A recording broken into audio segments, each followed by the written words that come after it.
Hello बच्चों। आज मैं आप लोगों को क्लास 9th की जो आपके पास मैथ्स की न्यू बुक है ना, उसमें हमने अपना chapter number 1 the use of coordinates start कर दिया है। आज हम यहाँ पर लास्ट एक टॉपिक जो है इसका उसको कंप्लीट करने वाले हैं। तो हमारे पास एक एक्सरसाइज रह गई है यहाँ पर, एंड ऑफ चैप्टर एक्सरसाइज। तो चलिए स्टार्ट करते हैं यहाँ पर क्वेश्चन नंबर 1 से। कह रहे what are the x coordinate and y coordinate of the point of intersection of two axis. जहाँ पर दो एक्सिस आके मिलते हैं, जहाँ पर दो एक्सिस आकर मिलते हैं। अगर आपको याद हो तो ये हमने पहले जाना था, जहाँ पर भी दो एक्सिस आके मिलते हैं हम उन्हें ओरिजिन बोलते हैं, और उसके जो कोऑर्डिनेट्स होते हैं वो 0 और 0 होता है। इसका मतलब पहले वाला कोऑर्डिनेट एक्स के लिए होता है और दूसरे वाला जो होता है वो वाई के लिए होता है ना। तो हम इसमें कह सकते हैं कि जो मेरा एक्स कोऑर्डिनेट है वो इस केस में 0 होगा, और जो मेरा वाई कोऑर्डिनेट होता है वो भी इस केस में क्या होता है, मेरे पास 0 होता है। तो हमेशा ध्यान रखना, जहाँ पर भी दो एक्सेस आके मिलते हैं उसे एक तो हम ओरिजिन कहते हैं, और कोऑर्डिनेट 0 और 0 होते हैं। क्लियर। नेक्स्ट आपसे क्या कह रहा है, point W has x coordinate equal to -5। कह रहे एक पॉइंट W है जिसका एक्स कोऑर्डिनेट है -5। वाई कोऑर्डिनेट मुझे अभी कुछ भी नहीं बता रखा, ठीक है।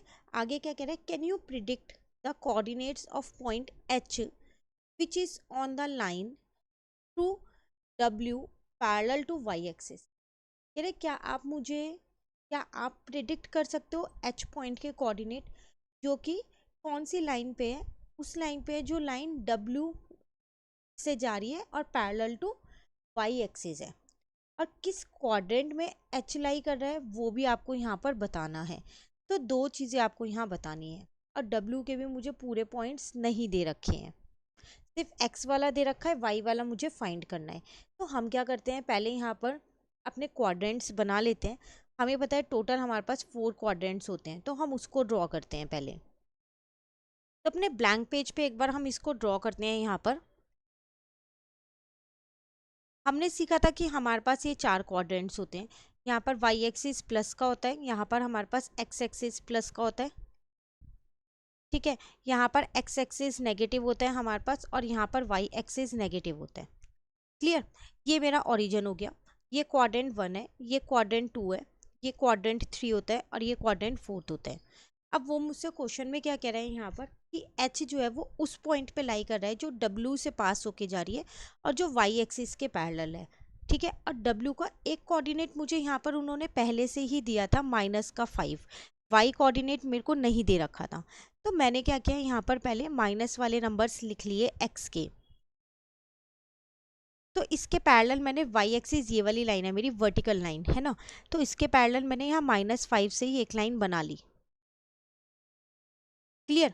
अब एच इसमें से किसी भी इस लाइन पे कहीं पर भी हो सकता है, मतलब यहाँ पर भी एच हो सकता है, यहाँ पर भी एच हो सकता है, यहाँ पर भी हो सकता है एच, यहाँ पर भी हो सकता है एच। सिमिलरली यहाँ भी एच हो सकता है, यहाँ भी एच होगा, यहाँ भी हो सकता है, कहीं पर भी हो सकता है। तो इसका मतलब अगर आप देखो तो एच का जो एक्स कोऑर्डिनेट है वो तो -5 ही रहेगा, पर वाई कोऑर्डिनेट चेंज हो जाएगा। मतलब अगर यहाँ हुआ तो वाई कोऑर्डिनेट 1 हो जाएगा। यहाँ पर अगर मैं 1 2 3 मार्क कर दूँ तो इसके वाई कोऑर्डिनेट्स चेंज हो सकते हैं, पॉजिटिव और नेगेटिव कोई से भी हो सकते हैं, है ना। यहाँ हुआ तो -1 हो जाएगा, देन -2 -3 -4 कुछ भी हो सकता है। पर x वाली जो वैल्यू है वो -5 रहेगी, तो इसका मतलब जो x के कोऑर्डिनेट होंगे एक तो वो -5 होगा, दूसरा मुझे पता नहीं क्या होगा, यही होगा। तो हम यहाँ लिख देंगे the value of y can be any real number. कोई भी रियल नंबर हो सकती है y की वैल्यू। रियल नंबर मतलब जिसमें पॉजिटिव और नेगेटिव या फिर डेसिमल वाले कोई से भी नंबर्स इंक्लूड, सारे नंबर्स इसके अंदर इंक्लूड होते हैं, ठीक है। अब वो मुझसे एक और चीज़ यहाँ पूछ रहा था कि कौन से क्वाड्रेंट में एच लाई कर रहा है। तो देखो एच की वैल्यूज़ या तो यहाँ ऊपर हो सकती है अपवर्ड, या फिर डाउनवर्ड में हो सकती है, तो वो सेकेंड या थर्ड क्वाड्रेंट में ही लाई कर सकता है। फर्स्ट और फोर्थ क्वाड्रेंट में तो वो किसी भी हाल में लाई नहीं कर सकता। तो हम यहाँ लिख देंगे H can lies in either second और थर्ड क्वाड्रेंट।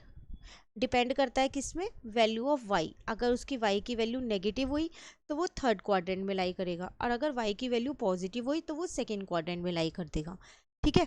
तो यहाँ पर मुझे एक W पॉइंट के कोऑर्डिनेट दे दिए थे, वो भी मुझे पूरा नहीं दिया था, सिर्फ X का ही कोऑर्डिनेट दिया था, Y का नहीं दिया था। उसकी हेल्प से मुझसे एक और पॉइंट के कोऑर्डिनेट पूछे गए और साथ साथ ये पूछा गया कि वो किस पे लाई करेगा। क्लियर हो गया क्वेश्चन 2। चलिए क्वेश्चन 3 में आपसे क्या कह रहा है, कंसिडर द पॉइंट्स RAMP। आपको 4 पॉइंट्स दे रखे हैं, कह रहा है आप इनको कंसिडर करो, मतलब इन्हें देखो। If they are join in the same order, अगर ये इसी ऑर्डर में ज्वाइन हो जाए, मतलब RAMP ही बन जाए, ऐसे आप इन्हें ज्वाइन कर दो। तो प्रिडिक्ट करना है two side of the ramp that are perpendicular to each other. ऐसी दो साइड्स बतानी है जो परपेंडिकुलर टू ईच अदर हो, ठीक है। और one side of ramp that is parallel to one of the axis. एक साइड ऐसी बनानी है, बतानी है जो किसी भी एक एक्सिस के पैरेलल हो, या तो वाई एक्सिस के या फिर एक्स एक्सिस के पैरेलल हो, ठीक है। Then two points that are mirror image of each other in one axis, which axis will be. ऐसे दो पॉइंट्स बताने हैं जो मिरर इमेज हो और किस एक्सिस पे है वो भी बताने हैं। Now plot the points and verify your prediction. अब इन पॉइंट्स को प्लॉट करो एंड देन वेरीफाई करो इन प्रिडिक्शंस को। जो जो पॉइंट्स आपसे मतलब पूछे गए हैं वो बताओ। तो हम क्या करते हैं, पहले अगेन यहाँ पर ये बना लेते हैं, ड्रॉ कर लेते हैं। आप प्रॉपर ना ग्राफ पेपर पे ड्रॉ कीजिएगा, ठीक है। तो मैंने यहाँ अपना ओरिजिन ले लिया, यहाँ पर मैंने लिया 1 2 3 4 5 6 7, अभी 7 तक ही लिया है। अगर लगेगा कि और नंबर्स चाहिए तो हम फिर एक्सटेंड कर देंगे। देन यहाँ मेरे पास नेगेटिव आ जाएगा, -1 -2 -3 -4 -5 -6। अगेन मैंने -7 तक ही लिया है अभी। फिर यहाँ पर मैंने ले लिया 1 2 3 4 5 6 7 8 9 10 तक ले लिया, ठीक है। ये मेरा एक्स एक्सिस हो गया, पॉजिटिव वाला है ये। क्लियर। यहाँ पर मैंने -1 -2 -3 देन -4 -5 -6 -7 -8 -9 और -10 तक ही यहाँ पर ले लिया। एक्स वाला जो मेरा नेगेटिव में है, ये मेरे पास वाई नेगेटिव में है। क्लियर। अब मैं पहले इन पॉइंट्स को ऐसा करती हूँ, यहाँ पर प्लॉट कर देती हूँ। तो RAMP है 3 0 0 -2, दो तो एक्सिस पे ही आ जाएंगे, एक एक्स एक्सिस एक वाई एक्सिस, और दो क्वाड्रेंट्स में आएंगे, -5 -2 और -5 2 है। चलो देखते हैं। तो 3 0 मेरा यहाँ पर कहीं लाई कर रहा होगा, ठीक है ना। मैंने यहाँ पर लिख दिया 3 0। उसके बाद 0 और -2 मेरा यहाँ पर कहीं लाई कर रहा होगा, क्योंकि उसमें एक्स 0 है और वाई की वैल्यू -2 है। देन -5 और -2 मेरा यहाँ पर कहीं लाई कर रहा है, क्योंकि दोनों ही वैल्यू नेगेटिव है, तो ये थर्ड क्वाड्रेंट में लाई कर रहा है, ठीक है। उसके बाद -5 और 2 जो है वो मेरा सेकेंड क्वाड्रेंट में लाई कर रहा है, क्योंकि इस केस में x की वैल्यू तो नेगेटिव है और y की वैल्यू पॉजिटिव है। यहाँ तक क्लियर हो गया। मैंने पहले इनको क्या कर दिया, यहाँ पर पॉइंट्स को प्लॉट कर दिया। अब यहाँ पर आपके पास क्या बनना है, एग्जैक्टली कोई फिगर बननी है आपसे। फर्स्ट क्वेश्चन में क्या कह रहा था, टू साइड, इनके नाम दे दो RAMP। तो फर्स्ट वन ये था, इसका नाम हो जाएगा R। सेकेंड वन आपके पास क्या था, A, ये वाला हो जाएगा आपके पास, ठीक है। M आपके पास था -5 और -2 वाला, RAMP। अब क्वेश्चन में क्या कह रहा है, two side of ramp that are perpendicular to each other. ऐसी दो साइड जो परपेंडिकुलर हो आपस में। तो सबसे पहली बात ना, परपेंडिकुलर लाइन देखने के लिए आप क्या करो, जो ये पॉइंट्स है इनको ज्वाइन कर दो, क्योंकि फिगर तभी आपकी ऑब्टेन हो पाएगी। तो -5 से मैंने यहाँ पर ये वाले दोनों P और M वाला पॉइंट ज्वाइन कर दिया। देन -2 से मैंने ये वाला ज्वाइन कर दिया, देखते ही मिल गई ना परपेंडिकुलर लाइन आपको। PM जो है और यहाँ पर A पॉइंट है, ये रहा, है ना। A को हमने यहाँ लिख दिया है। देन इस A पॉइंट को इस R पॉइंट से ज्वाइन कर दिया और इस P पॉइंट को भी हमने इस R पॉइंट से ज्वाइन कर दिया। नाउ आप क्वेश्चन नंबर 1 का आंसर मिल गया। टू साइड बताओ जो परपेंडिकुलर टू ईच अदर है। परपेंडिकुलर मतलब जहाँ 90 डिग्री का एंगल बनना है, देखो यहाँ पर बनना है 90 का एंगल। मैं दूसरे पेन से इसको हाईलाइट करूँ, ध्यान से समझो, ये रहा, बनना है यहाँ 90 डिग्री का एंगल। ये पॉइंट्स आपके मैंने पिंक पेन से मार्क कर दिए हैं, ताकि आपको कहीं पर भी दिक्कत ना हो। तो हम कह सकते हैं कि जो मेरी एक लाइन है AM और जो दूसरी लाइन है MP, ये दोनों लाइंस जो है वो मेरी क्या है, परपेंडिकुलर है, दोनों साइड्स। तो हम यहाँ लिख देंगे two sides AM and MP are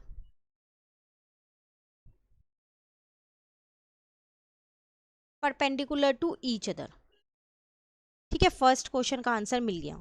second का भी इसी फिगर में है, देखो, one side of R A M P that is parallel to one of the axis. ऐसी साइड बताओ जो किसी एक्सिस के पैरेलल हो।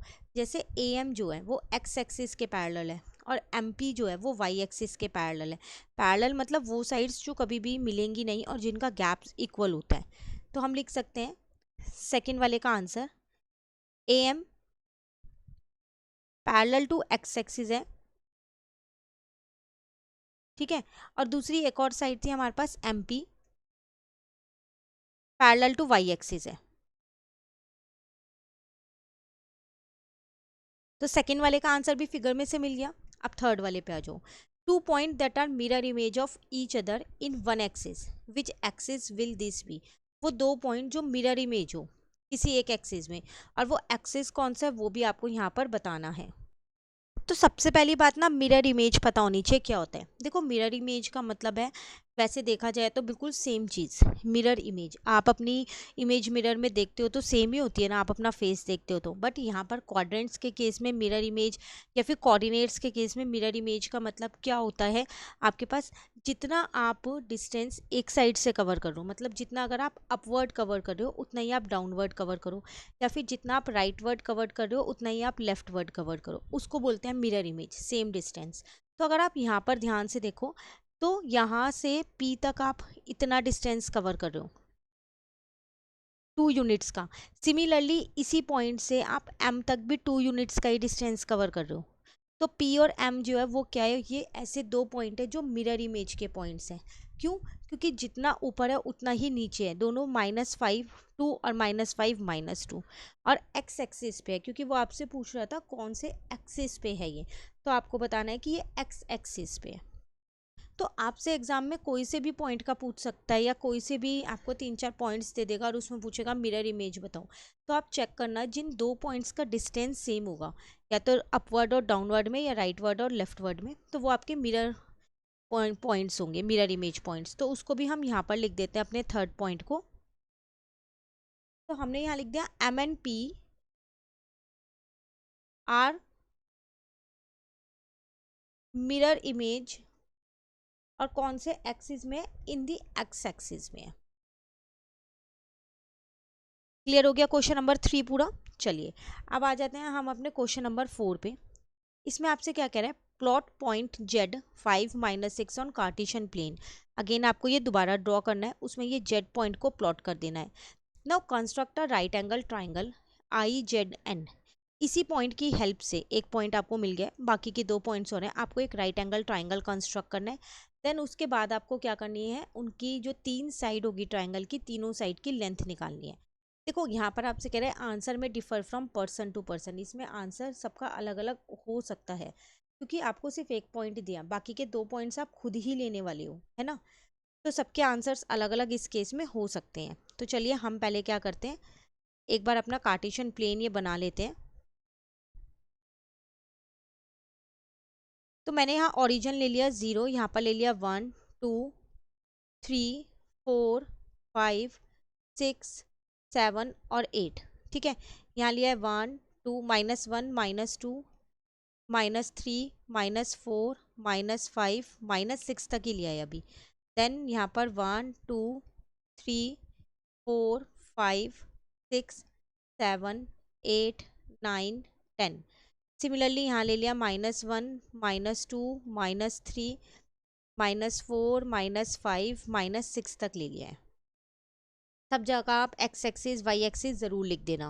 नाउ एक पॉइंट है जेड जो है 5 और -6। तो 5 और -6 ये यहाँ का ही लाई कर रहा है। मुझे एक पॉइंट तो उन्होंने ही दिया था फोर्थ क्वाड्रेंट में जो मेरा लाई कर रहा था, ठीक है। अब मुझे इससे क्या करना है, एक राइट एंगल ट्राइंगल बनाना है। तो राइट एंगल ट्राइंगल आप कैसे बनाओगे, मैंने क्या किया है यहाँ पर, तो थोड़ा सा इधर लेते हैं, यहाँ पर लिया, ठीक है।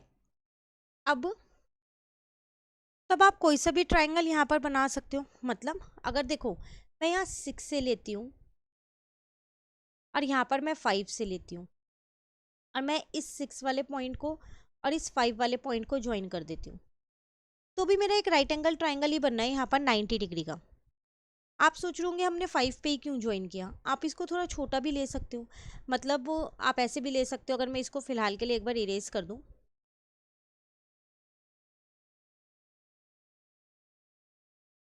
मैंने क्या किया, यहाँ पर एक लाइन ड्रॉ की, सिर्फ इतनी ही ड्रॉ की मैंने, पूरा 6 तक नहीं ड्रॉ किया। ऐसी मैंने यहाँ पर एक लाइन ड्रॉ की, 5 तक नहीं किया, -3 तक कर लिया और इसको ज्वाइन कर दिया। तो ये मेरा क्वाड्रेंट के अंदर एक राइट एंगल ट्राइंगल बन गया। अब आप इसके कोऑर्डिनेट्स यहाँ लिख सकते हो, 3 और -6। इसके कोऑर्डिनेट आप यहाँ लिख सकते हो, 5 और -3 लिख सकते हो ना। और उसके बाद आपको इन तीनों की लेंथ निकालनी है।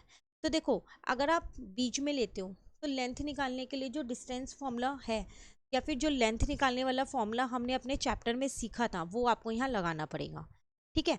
लेकिन अगर मैं यहाँ पर ये क्वाड्रेंट पे ले लूँ, एक्सिस पे ले लूँ, ये भी मैंने एक्सिस पे ले लिया, ऐसे मैंने इसको ज्वाइन कर दिया। तो जो ये वाला पॉइंट है मेरा यहाँ एक्स एक्सिस पे, तो ये 5 और 0 होगा। और जो ये वाला पॉइंट है ये वाई एक्सिस पे है, तो 0 और -6 होगा। जेड का मुझे ऑलरेडी क्वेश्चन में दे रखे थे 5 और -6। अब मुझे तीनों की साइड की जो है लेंथ निकालनी है। तो अगर आप ध्यान से देखो, तो जो जेड पॉइंट है वो ओरिजिन से कितनी दूरी पे है, कितनी दूरी पे है, 5 यूनिट की दूरी पे है। तो इसका मतलब इसको हम कुछ भी नाम दे दें। इन्होंने नाम हमारे को दे रखा है IZN, तो मैंने इसको आई नाम दे दिया, IZ, आई ऊपर लिख देते हैं, इसको आई नाम दिया है IZN। तो एन और जेड का मेरे पास डिस्टेंस आ गया, कितना आ गया, 5 यूनिट, क्योंकि जो जेड पॉइंट है वो ओरिजिन से 5 यूनिट की दूरी पे है। मुझे कोई फॉर्मूला नहीं लगाना पड़ा यहाँ पर, नहीं लगाना पड़ा। तो फिर मैं यहाँ पर लिख देती हूँ कि जो एन जेड है वो कितना है, मेरे पास 5 यूनिट है, उसकी जो लेंथ है।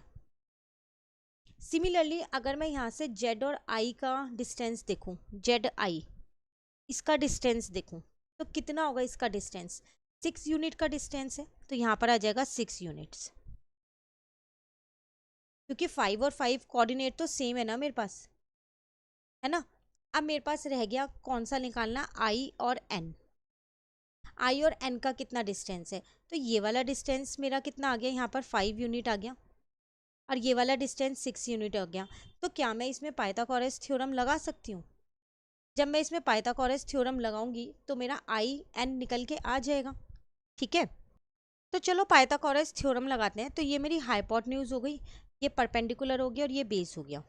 तो पाइथागोरस थ्योरम थी मेरे पास, एच का square is equals to P का स्क्वायर प्लस बी का स्क्वायर, जिसमें एच जो है वो मेरे पास क्या है यहाँ पर, आई एन, तो आई एन का स्क्वायर हो जाएगा, ठीक है। पी क्या है मेरे पास यहाँ पर, आई जेड, तो आई जेड का स्क्वायर हो गया, प्लस बी क्या है मेरे पास यहाँ पर, एन जेड। क्लियर। अब आई जेड अगर हम देखें तो वो मुझे 6 यूनिट पता है, तो 6 का स्क्वायर हो गया, और ये 5 यूनिट है तो ये 5 का स्क्वायर हो गया। 6 6 जा 36, 5 5 जा 25 हो गया। आई एन का स्क्वायर ऐसे ही है। क्लियर है। अब मैंने क्या किया, इन दोनों को प्लस कर दिया, तो 5 + 6 11, 3 + 2 5 + 1 6 हो गया। क्लियर। अब जैसे ही यहाँ से स्क्वायर हटा तो यहाँ पर क्या लग जाएगा, रूट लग जाएगा। तो √61 यूनिट्स जो है वो मेरी थर्ड साइड आ गई। तो क्वेश्चन में मुझसे पूछ रहा था यहाँ पर आपको क्या करनी है, find the length of 3 sides. तो आप यहाँ लिख सकते हो,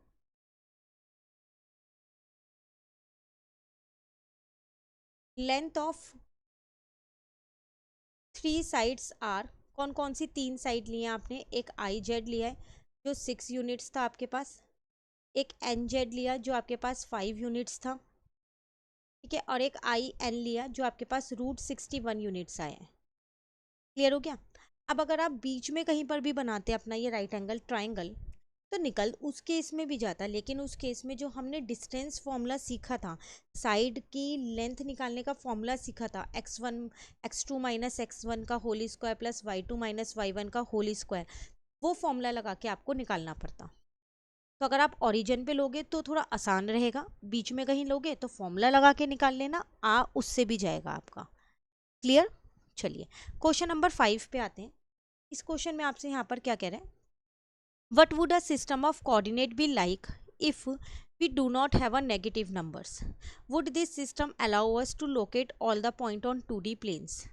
क्वेश्चन आपसे क्या कह रहे हैं कि कोऑर्डिनेट जो है, सिस्टम ऑफ कोऑर्डिनेट कैसा रहेगा अगर हमारे पास नेगेटिव नंबर्स ना हो। आपको पता है कि हमारे पास नेगेटिव नंबर्स भी होते हैं, जैसे कि आप यहीं पर देख लो, यहाँ नेगेटिव नंबर्स है और यहाँ। तो कह रहा है अगर ये नेगेटिव नंबर्स ना हो तो कैसा रहेगा, क्या पॉजिटिव नंबर्स सारे नंबर्स को लोकेट कर पाएगा 2D प्लेन्स पे। तो देखो, अगर हमारे पास नेगेटिव नंबर्स नहीं होंगे तो हम सिर्फ पॉजिटिव नंबर्स को ही लोकेट कर पाएंगे, ठीक है, और किसी नंबर को लोकेट नहीं कर पाएंगे। जैसे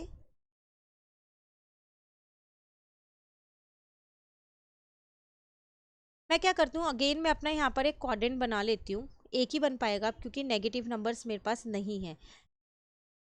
तो मेरे पास पॉजिटिव के लिए सिर्फ यही होता है, एक y पॉजिटिव वाला ले लूँगी और एक ये वाला x पॉजिटिव का लूँगी, और तो अब नहीं ले सकती।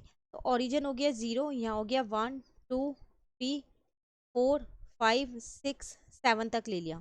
सिमिलरली यहाँ पर 1 2 3 4 5 तक ले लिया, और कोई तो नहीं लूँगी। तो सिर्फ फर्स्ट क्वाड्रेंट ही होगा, सेकंड क्वाड्रेंट नहीं होगा, थर्ड क्वाड्रेंट भी नहीं होगा और फोर्थ क्वाड्रेंट भी नहीं होगा। क्यों? क्योंकि इनमें नेगेटिव नंबर्स होते हैं। तो इसका मतलब ग्राफ पे सिर्फ आपके पास फर्स्ट क्वाड्रेंट होगा और कोई नहीं होगा, प्लस ओरिजिन तो होगा ही होगा आपके पास, है ना। तो सिंपल से कुछ स्टेटमेंट्स हैं जो हम यहाँ पर लिख देंगे, और वो हमारे पास क्या है वो यहाँ लिख लेते हैं हम, कि अगर हमारे पास नेगेटिव नंबर नहीं है तो सिर्फ हम जीरो और पॉजिटिव नंबर्स के ही कोऑर्डिनेट्स ले सकते हैं। तो हम यहाँ लिख देते हैं,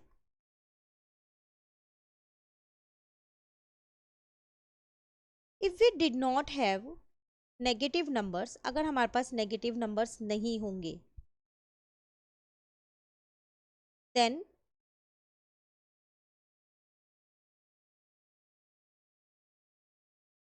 कोऑर्डिनेट्स कुड ओनली बी, या तो वो जीरो हो सकते हैं ओरिजिन के, या फिर वो पॉजिटिव के हो सकते हैं, और सिर्फ उसमें एक ही कोऑर्डिनेट रहेगा, है ना। तो दिस मीन्स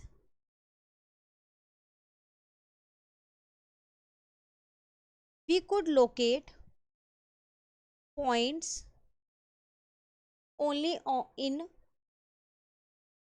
फर्स्ट क्वाड्रेंट, हम सिर्फ फर्स्ट क्वाड्रेंट पे पॉइंट्स को दिखा पाएंगे, या फिर हम पॉजिटिव एक्स एक्सिस पे दिखा सकते हैं।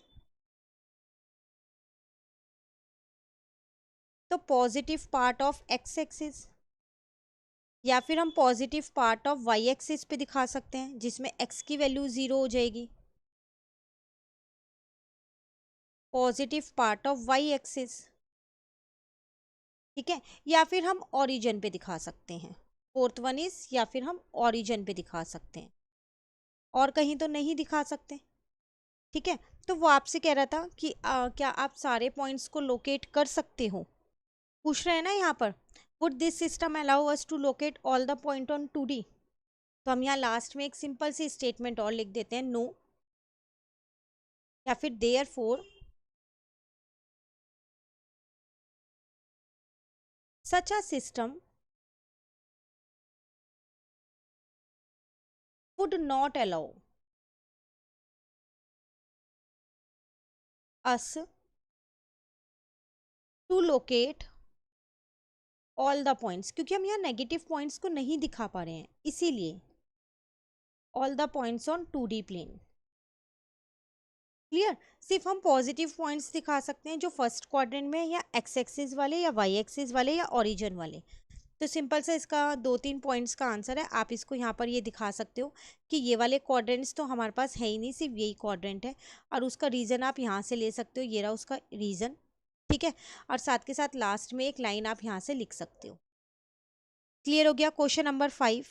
चलिए, अब क्वेश्चन नंबर 6 में आपसे क्या कह रहे हैं यहाँ पर, are the points M, A and 0 on the same straight line, suggest a method to check this without plotting and joining the points.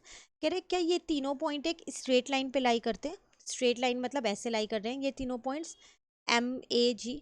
तो आपको इन्हें प्लॉट करके नहीं देखना, ठीक है, ज्वाइन करके नहीं देखना। जब प्लॉट ही नहीं करना तो ज्वाइन कैसे करोगे, आपको कोई मेथड बताना है। तो देखो सिंपल सा मेथड है, अगर मैं यहाँ पर आंसर नंबर 6 अपना लिख लूँ,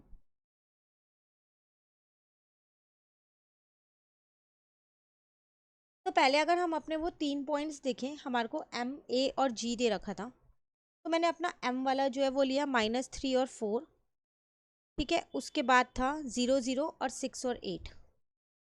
ए था मेरे पास 0 0, ठीक है। जी था मेरे पास 6 और 8, ये था। तो देखो, एक स्ट्रेट लाइन पे लाई करने के लिए ना एक कंडीशन होती है। वो कंडीशन क्या होती है, पहले आप वो जान लो। कंडीशन ये होती है कि जो दो लाइनों का जो डिस्टेंस है, जैसे एम ए ले लो, ठीक है, और ए जी ले लो, उनके डिस्टेंस का जो सम है वो तीसरी लाइन के बराबर होना चाहिए। ये कंडीशन होती है, तब जाके वो 3 पॉइंट एक स्ट्रेट लाइन पे लाई करते हैं। मतलब जो दो लाइन्स हैं, जो दो लाइन है, जैसे अगर मैं एक स्ट्रेट लाइन पे ये 3 पॉइंट बना लूँ, एम, ए और जी, तो मुझको पता है कि एम ए में ए जी मिलाऊंगी तब जाके एम जी बनेगा। पता है ना आपको। मान लो ये 2 यूनिट है, ये 3 यूनिट है। एम ए जो है वो मेरे पास है 2 यूनिट, और ए जी जो है वो मेरे पास है 4 यूनिट या 3 यूनिट, कुछ भी ले लो, 3 यूनिट ले लो। तो इन दोनों को मिलाओगे तो एम जी कितना आ जाएगा, 5 यूनिट आ जाएगा। आ जाएगा। तो आपने क्या किया, एम ए में ए जी को मिलाया तब एम जी आया, तो वो स्ट्रेट लाइन पे बन रहा है। सिमिलरली यहाँ पर आप एम ए का डिस्टेंस निकाल लो, ए जी का निकाल लो, और एम जी का निकाल लो। अगर ये कंडीशन फुलफिल हो रही है तो ये स्ट्रेट लाइन पे है, नहीं तो नहीं है। तो हम अपना डिस्टेंस फॉर्मूला क्या यूज़ करेंगे, एक बार यहाँ लिख लेते हैं। x2 माइनस x1 का whole square plus y2 minus y1 का होल स्क्वायर। अब मैं यहाँ पर पहले एम ए की बात कर रही हूँ। आप किसी को भी x2 ले सकते हो और किसी को भी x1। मैं ये वाले x2 y2 लूँगी और ये वाले x1 y1 लूँगी। तो 0 माइनस -3 का होल स्क्वायर प्लस 0 माइनस -4 का होल स्क्वायर, यही होगा। तो यहाँ पर आ जाएगा 3 का स्क्वायर प्लस यहाँ पर आ जाएगा 4 का स्क्वायर। तो 3 3 जा 9 हो गया, 4 4 जा 16 हो गया। अंडर रूट में मेरे पास कितना आ गया, 25 आ गया। तो यहाँ से मेरे पास एम ए निकल के आ गया कितना, 5 यूनिट्स। क्लियर। यही सेम डिस्टेंस फॉर्मूला मैं अब लगाऊंगी ए जी के अंदर। अब की बार में x2 y2 ये है और x1 y1 ये है। तो 6 माइनस 0 का होल स्क्वायर प्लस 8 माइनस 0 का होल स्क्वायर। तो 6 का स्क्वायर प्लस 8 का स्क्वायर हो गया। क्लियर। तो यहाँ से मेरा ए जी भी निकल जाएगा। तो 6 6 जा 36, 8 8 जा 64, टोटल मिला के हो जाएगा 100। इसका मतलब ये आ गया मेरे पास कितना, 10 यूनिट्स। अब मेरे एक ही रह गया निकालने से, वो है एम जी। तो चलिए अब हम अपना एम जी यहाँ पर निकालते हैं। अगेन डिस्टेंस फॉर्मूला लगाऊंगी, किसी को भी x2 और किसी को भी x1 आप ले सकते हो। तो 6 माइनस -3 का होल स्क्वायर प्लस 8 माइनस -4 का होल स्क्वायर, ठीक है। तो 6 + 3 9 हो जाएगा, 9 का होल स्क्वायर, 8 + 4 12, 12 का होल स्क्वायर। तो 9 का होल स्क्वायर होता है 81, 12 का होल स्क्वायर होता है 144। ये आ जाएगा मेरे पास रूट में 225। जिसको बाहर निकालूंगी तो रूट में 15 यूनिट्स आ रहे हैं। आ रहा है। अब यहाँ पर आपको एम जी लिखना है हर जगह पर, तो आप लिख दो। अब चेक कर लो, क्या दो लेंथ का सम तीसरे के बराबर आ रहा है, चेक करके देखो। एम ए प्लस ए जी क्या एम जी के बराबर है। एम जी आपने 15 यूनिट निकाला, एम ए आपने 5 यूनिट निकाला, और ये आपने 10 यूनिट निकाला। आ रहा है ना 15 इजिकल टू 15। तो आप कह सकते हो कि M A and G lie on a straight line, ठीक है। Hence M A and G lies on the same straight line. एक ही स्ट्रेट लाइन पे ये पॉइंट्स लाई करते हैं।